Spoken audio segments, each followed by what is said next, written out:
Hey, so it feels like it's been forever, but I know I just did a video a few weeks ago. I recorded it with a DSLR, but let's get to my hair. So I'm standing under a light. I got a haircut, that's for sure. I gave it myself. About, it's been maybe like a week or two. I can't remember. But I gave it myself a haircut. I wanted to go for something shorter. I kind of actually messed up because when I was cutting it, I did like a 6 or an 8 on top. It was a 6. Then I did like a 1 or 2 on the sides. Actually, I did a 2 at first. I looked really good. And then I was trying to do like this fade and I messed up, and then so I just went with a 0 on the sides again and I blended in.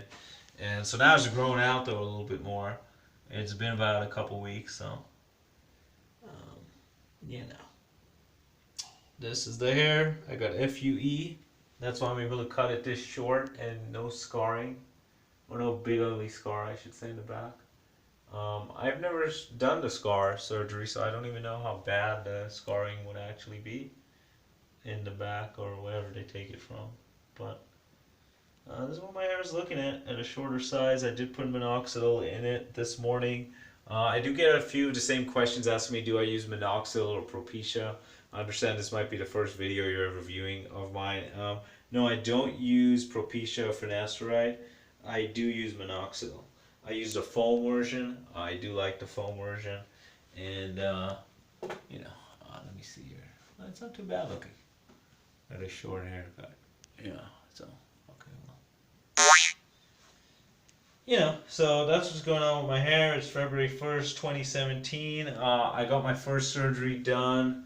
And you can see how it looks in like different lighting, kind of like if I'm not under the lights exactly, like right here maybe.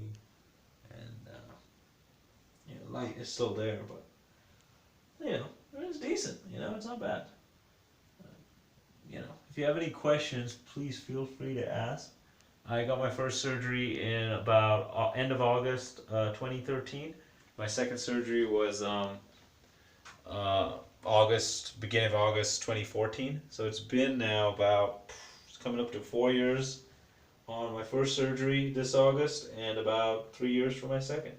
The second surgery I did mainly like the crown area. I know I'm still pretty thin there, but I only did about 1,100 grafts here. And then this chunk of it was done 2,300 grafts. It was more thicker, obviously, in the front, and you can see how good that hairline is looking. I mean, that's looking pretty good. I'm able to cut it. I've shaved my head before. It grows out. Look at my last video.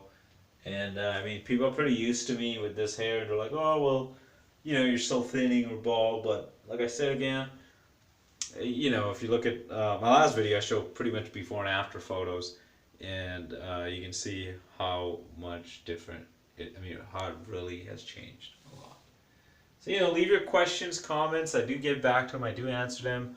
When I was new to this hair surgery, I had a lot of questions. So definitely feel free to ask me questions. I will be more than happy to reply to you guys, and give you guys any answer anything that you guys need to know about it. I've documented the whole surgery even. So just look at my channel, subscribe to it. If you're thinking of getting a hair transplant, maybe look into the doctor that I went to. His name is Dr. Behnam in Santa Monica. Pretty good doctor. Really nice guy. He gives you his personal cell phone number. He does the surgery entirely himself. He's pretty reputable. I found him on Yelp originally. On Google, I searched hair transplant doctors, and I did my research for a while. I got my surgery, like I said, August 2013. End of August, and I was looking at surgeries. I went to a lot of them. I went to Bosley. I went to all of them since like 2010. So I spent 3 years looking into this, maybe a little longer even, thinking about it, and I started really researching it since 2010. 3 years before I went ahead and even got it done. So I looked at a lot of doctors. I had a lot of consultations, and when I met him, I knew he was the right doctor for me. He was local. He gave some good, honest pricings, good financing plans. Like I said, he does the surgery himself. He had tons of photos, tons of examples. And actually, funny story is I originally booked the surgery March 2013. And the day of the first surgery, I was actually doing the strip surgery. And he takes a deposit.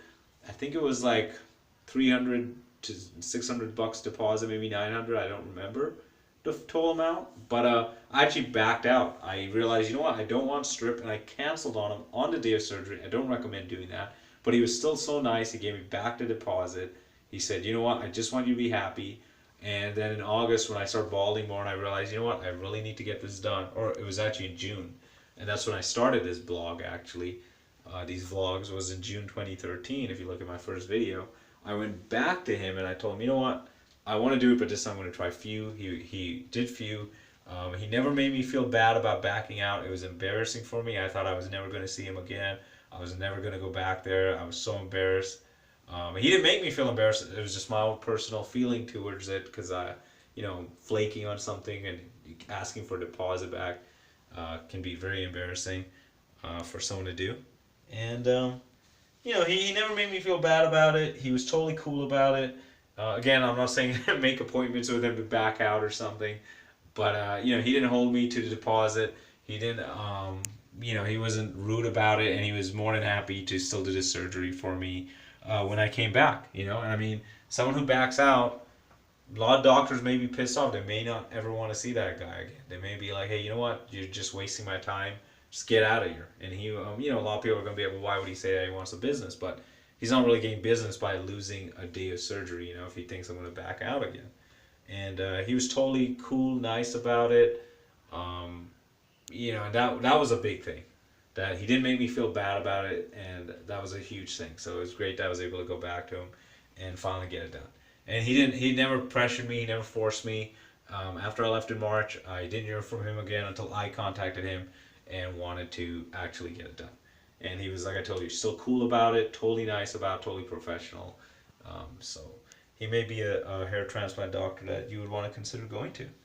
Definitely give him give the website a check out off his his website, and and definitely maybe meet with him and at least give him a chance, compare him to other doctors that you've met with, and see who you click with the best. But definitely his work is good.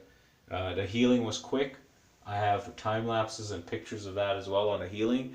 Literally where he takes the hair from, it healed within a day. It was good. I mean, there was a little scabs here and there, but pain wise, gone. I never had to take pain pills. I never had to take any of those pills, any of that stuff. I mean, healing pills I had to take, obviously, the antibiotics, but pain wise, nothing. It was really quick and fast. I had to be gentle, obviously, with the new hair that was grafted in. I didn't want them to fall out, but the healing part, I was washing out within a day, like nothing even happened. So it's not as a bad surgery as you may be fearful to think it is. Like I've said before, I do want to lower my hairline, and I have spoken to Dr. Behnam about it. And yeah, he said he could lower my hairline. He's drawn photos of where realistically I could get it to. I'm waiting on it. Part of the reason is, of course, cost, and it's I kind of am just afraid about thinning out my donor area right now. So I'm waiting, see where technology will be in a few years. But of course, if I could lower it, definitely, that would be perfect then. Anyways, ask me questions. Feel free to talk to me, and I'll see you guys in the next video.